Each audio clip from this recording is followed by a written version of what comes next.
Justin Timberlake right there, Take Back the Night, Urban Knowledge Radio. This is Alex Dickinson on the mic. I have a very special guest, and most of the guests I just meet on the fly. Like, I hit them up on Facebook, and then they come through the studio, and that's the first time I meet them. And that goes for a good interview, but it's good to have someone that I've actually talked to for a little bit. Ladies and gentlemen, this is DJ Perplex. Yeah. It's pretty crazy, but 8 times DJ, 8 times Australian DJ champion. Go through the competitions that you've won. Okay, DJ competitions, yeah.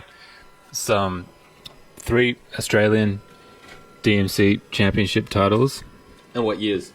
It's 06, 07, 08. Yeah. And then 2010, 2011 3-star, Red Bull 3-star Australian champion. And then there's a smothering of ITF and IDA DJ battle championships, and yeah, you can go on and on. It's incredible, man. Like, do you feel like you need to...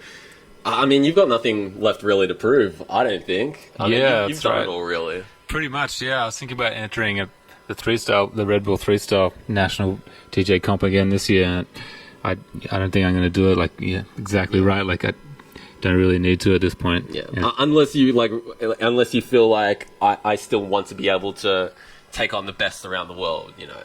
But yeah, I've already kind of done that, and yeah, it's a lot of work. Absolutely. Really, it's like so much work, and I'm trying to concentrate on my own original music at the moment, original productions, rather than, you know, on the DJ tip on that level. So yeah, I made a decision not to compete. Yeah, you know, basically retired from DJ competitions at this point. But not retired from DJing. No, definitely not. Definitely not. Yeah. Well, let's talk about original production. What sort of sound do you think that you're making at the moment? Lots of stuff, yeah. Like lots of beats and some electronic music, but mostly hip hop. Yeah, mostly hip hop. Yeah, instrumental hip hop. Like, would you say like around like this sort of era of hip hop, or a bit of the old school, a bit of new school? Yeah, a bit of both. I try and keep some modern elements, even if it's a small part. That's definitely kind of boom bap, but on the future beat tip as well, and chopping samples. Definitely doing traditional hip hop production, but yeah, keeping an eye on the future at the same time. Yeah, lots of bangers. Absolutely. Well, who would you say is like your favorite set of producers of all time, and who do you try to implement into your own production? There's heaps of guys. Really, like I've been messing with production for a long time. I kind of try and do my own thing. Of course, yeah. When I was getting into it, though, I was, you know, all the classic East Coast guys, you know, obviously like Pete Rock and DJ Premier, yeah, definitely Jay Dilla, and High Tech, and West Coast guys too, you know, Battle Cat, Dre, and yeah, lots of stuff is good. I tried, you know, on my own steez these days, really, like, if you heard it, next time I come through, I'll bring some original stuff to play. We've got some of the DJ mixes I brought along, some routines, and some of the freestyle stuff, some of the DMC stuff. We're gonna have a listen to that. Yeah, I can't wait to hear it. But I mean, as a hip hop producer, you want to own a few MPCs. I don't own any at the moment, but I'll be saving my money for them. How difficult was it to actually learn everything, the ins and outs of an MPC? MPC is actually really easy. Right. It wasn't difficult, yeah. Okay. When I got it, looks difficult. That's why. I know it does, and it kind of seems at first. But once I had one for like a couple of weeks, I was cursing myself for not getting one years earlier, because I was doing the computer thing for a while there, trying to doing the production strictly on the computer, and yeah, the MPC, the classic tool for hip hop crafting worldwide. You know, it's a great drum machine and sampler. It's actually really easy to use, man. Gotcha. It's really cool. Yeah. Are you working with any artists at the moment? Yeah, I work with other producers. Yeah. And also it's a couple of MCs I work with. Pretty strict with who I work with in terms of rappers, but yeah, it's my man Rusiel. Also AKA known as King Ru. And also RJMC as well. It's coming back from Japan in a couple of weeks, and we'll be recording some more demo tracks. And gotcha. Yeah. Why are you so selective with who you want to actually work with? I've looked at a lot of DJ and worked with a lot of MCs over the years, and I guess I have my particular tastes and also high standard of excellence when it comes to Australian hip hop. So pretty picky, man. Yeah. I mean, would you say that you've worked with some people where you're like you're not that great, I can't really work with you again? Of course, man. I think everybody has to go through that. Right. That's just how it is, and pretty specific kind of music I like. It's got to be the best. Yeah.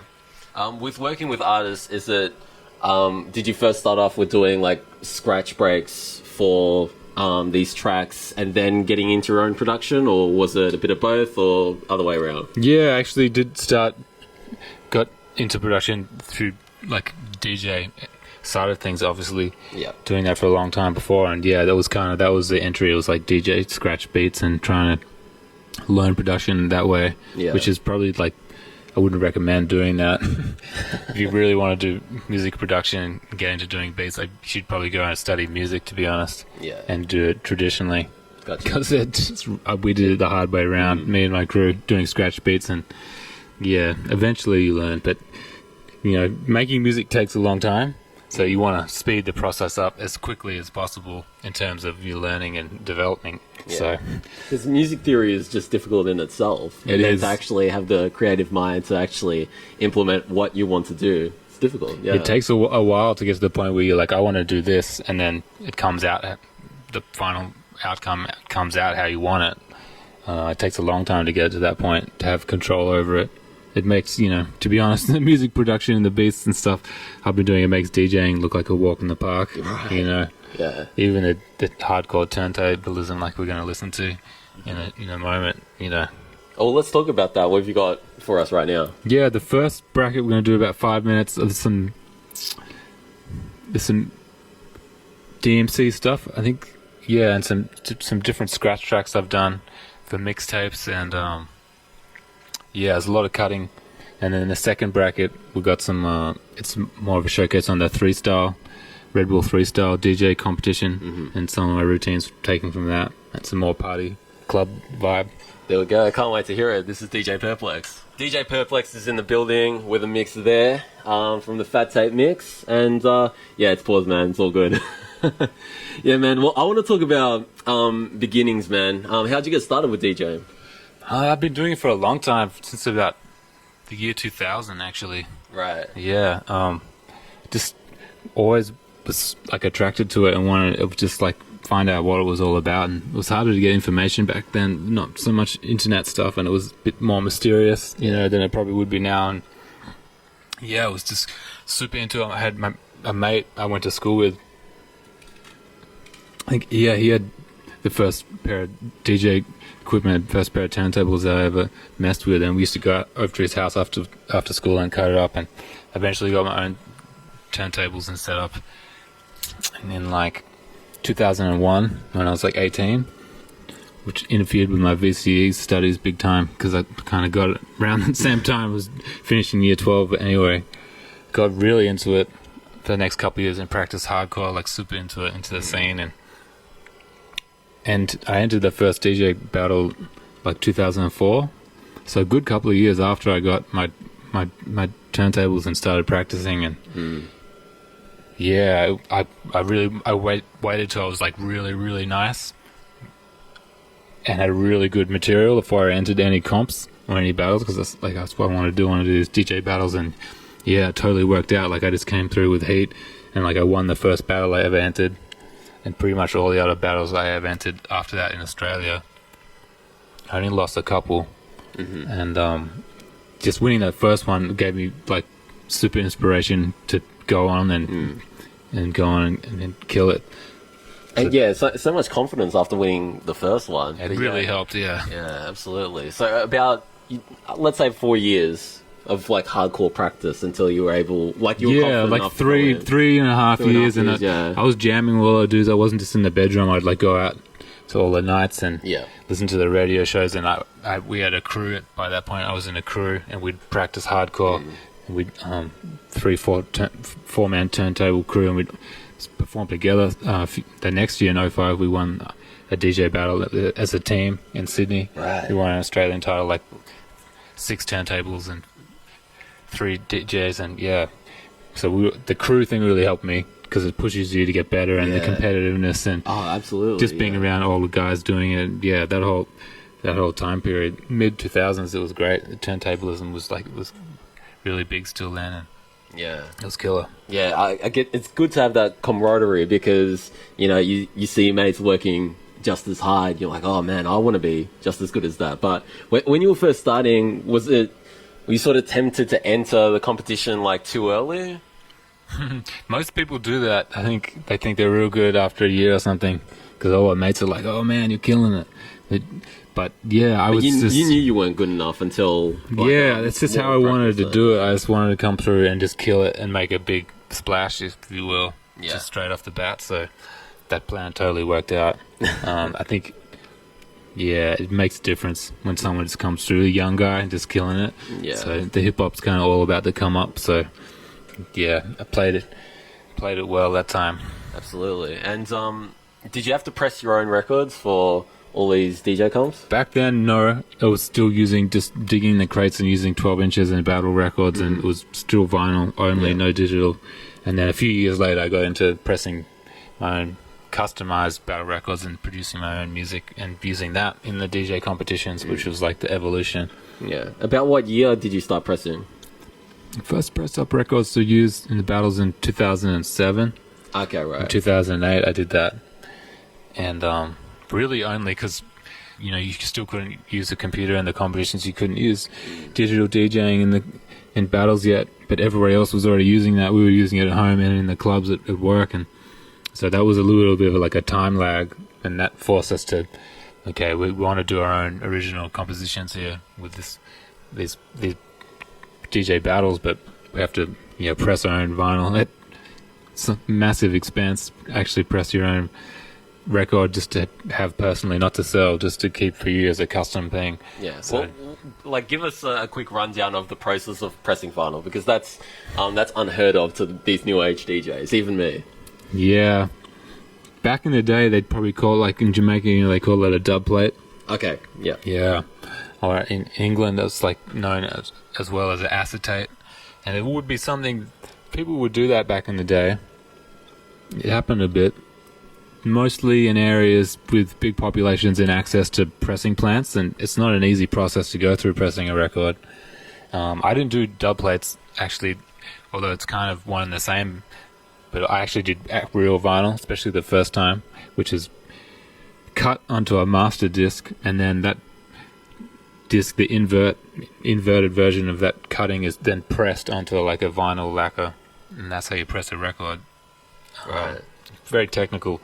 It's super old school. You use heaps of chemicals and very old 20th century style process. But yeah, basically, you have to actually physically press the grooves onto plastic and cool it and duplicate that. Right. So yeah, we did that. There was only one place in Melbourne at the time that was doing that. We pressed a record here in Melbourne, over in Abbotsford, and I pressed the custom battle record and ended up, winning that year the Australian title and went to represent Australia in London. So it totally worked out. Oh yeah. It was it's not kind of something, the process you want to go all the way through that and then not win. So that's what I was just about to say. It worked out good, but yeah. Yeah. And my favorite routine from you was the AC/DC Back in Black. That was that year. That was 07. That was that year. Yeah. 2007. Yeah. Go through the process of actually creating thinking of these routines and then trying to implement them and try to improve them over time. What's your process on that? Just doing your own routines. Yeah. Well, back then it was a lot of trial and error, obviously, especially when we got into making our own customized routines, not using other people's records, making our own sounds. Yeah. So it was the trial and error went through the roof back then. So with Back in Black particularly, my brother came up with the idea, and then I found the acapella. I found Bon Scott singing the Back in Black song, which really clinched it for me. Without that, wouldn't have been able to do it really. Yeah. So I could cut up his vocals, and then I got a session musician to replay the lick from Back in Black. Right. I got that recorded. I knew it was different from the original. Yeah, so it's kind of like a remix, a live remix. Yeah. And it was a lot of trial and error. Like I got the parts, and we remade the beat underneath, painstakingly, like sampled the kicks and snares, drum sounds off the original Back in Black vinyl, and remade a backing beat with big 808s and bass underneath, and then it was chopping it up and lots of trial and error with sequencing and arranging things, trying to get it to work as a routine and working out how to cut it, learning how to cut it, learning the different parts, and the process of making routine is very, very time consuming, tedious. Gotcha. But it worked out. Worked out in the long run. It was totally worth putting that energy into doing that. Yeah. So next mix, what have you got for us here? Yeah, I'll get to hit track 2 actually. Track 2? All right. Yeah, we'll go to track 2, and this is some bit more current stuff. This is like a few different mixes and edits, routines from the Red Bull 3 style. Yeah. This is a bit of a showcase of some of the winning sets I've done in the Red Bull 3 style. Yeah, don't go away, guys. This is DJ Perplex continues. On your mark, get set. You're listening to Urban Knowledge Radio 99.3. Another mix there from DJ Perplex. He's in the building right now. Yeah. I was thinking what to talk about next. We'll talk about the competition. So, like, how different is it from DMC to Red Bull? Because those are two different sort of formats when it comes to like the rules and regulations. Can you just break down that for me? Yeah, definitely. Yeah, the DMC is more traditional DJ battle, I guess. It's like more technical as well. Lots of scratching and traditional turntablism. The Red Bull 3 style is like more 21st century kind of mutation. It's quite different to DMC, really. It's like taking it back a little bit more old school in the sense that it's more of a party battle and more about like party rocking DJs and kind of getting the crowd involved and making sure, you know, it doesn't go over the crowd's heads. It's not too technical, and it's you know, people can get into it and dance and stuff. That's pretty important. Yeah. And also the judging on the Red Bull 3 style is like definitely more weight on that crowd reaction, which is one of the big differences between those two. Yeah, gotcha. But they're both still happening. The DMC is happening. I think it's happening like July and August, and again in Australia. And the Red Bull 3 style's on. This is the 1st of July here in Billboard's nightclub here in Victoria, Melbourne. So, being that you're the Australian champion, do they contact you to be like a judge or a supporter for future stuff, or? Yeah, this year probably going and judge, and we'll see what happens. Yeah. And you also did the showcase with the Red Bull 3 style, because that's how I got a hold of you. Yeah, that's right. Yeah, last year we were touring around the country, showcasing, getting the concept out there in Australia again, because they haven't had the Red Bull 3 style in Australia for like 3 years. I think this is the 4th year. It's back now, so yeah, we were out there hitting up people and giving a little showcase, showing them what it's all about. Yeah, setting the I'm not gonna say the benchmark, because like the standard, pretty much. You know, just like you got to be on this level in order to like. Yeah, that's it. Yeah. That's it. Yeah, that's crazy. But hopefully the standard stays high this year too. Yeah, absolutely. I know they're going to have some big international like showcasing and headliners essentially this year at Billboard's at the Australian final. So I can't wait to see that. It'll be pretty crazy. I'd definitely love to attend. Was it different? Was it difficult for you to make the transition from being DMC champion to the Red Bull? Because I know there's a time difference as well. It's like 5 minutes is DMC. And Red Bull's 15. That's right. Yeah, that's a massive difference, and that kind of plays into the differences between like being super technical and actually, you know, mixing in the 3 style, in the Red Bull 3 style, actually mixing tracks and a bit more like normal DJing kind of stuff. With DMC, it's just like crazy scratching, beat juggling, all the craziest tricks you can pull out of your trick bag and lay them all down. So yeah, it was pretty hard making the transition. Actually, I found it, especially the first couple of years when I was doing 3 style, it was very, very difficult to get out of the DMC mentality and essentially kind of water down what I'd usually do in a 6-minute routine. Yeah. You know, simplify stuff and then stretching it out over 15 minutes. Like, yeah, it was interesting process. It was also that freestyle competition was so new then. There wasn't, you know, a whole wealth of videos or whatever online to draw from, and there wasn't like a set style that had developed yet. It kind of has now a little bit, even though, you know, it's still new. I think it's 6th or 7th year, but yeah, it was interesting. Yeah. And DMC, is that still on wax or is that DVS? That's DVS, yeah, digital Okay. DJing. They let that in. Okay. 2010, I think they changed the rules finally. Right. Yeah, and then obviously 3Style is very pro DVS, absolutely. digital DJing. And I think I only saw one guy who was actually switched from DVS to vinyl midway through his set. Really, I haven't seen that. Which is crazy. I forgot his name, but it was a really good set. But yeah, you don't see wax anymore on Red Bull. But No, yeah, but or anywhere. It's but it changed. Yeah, it must have been difficult to actually do the transition because DMC is more so about impressing and really showing off what you can do. But Red Bull 3Style still incorporates that, but you also got to really rock a crowd as well with scratching, which like a lot of people like actually say like, oh, I can't party to turntablism, all that scratching. I can't really do it, but Red Bull is able to do that. Was that difficult for you to actually do that? Yeah, definitely. Yeah, it was pretty hard to kind of to dumb it down. Essentially, it was. You know, I'm better at doing that now. Actually, with a few years practice. But at the time, yeah, when I was actually competing, it was hard. Mm-hmm. It's hard to know like how much to do and how much not to do. And yeah. It's cool. It's a cool format, though. I think I like the party rocking aspect of it. Absolutely. It's more inclusive, you know, because the DMC is got very, very technical to an insane level, you know. The 3Style was a bit of a reset for DJ battling, so it's been good. Absolutely, man.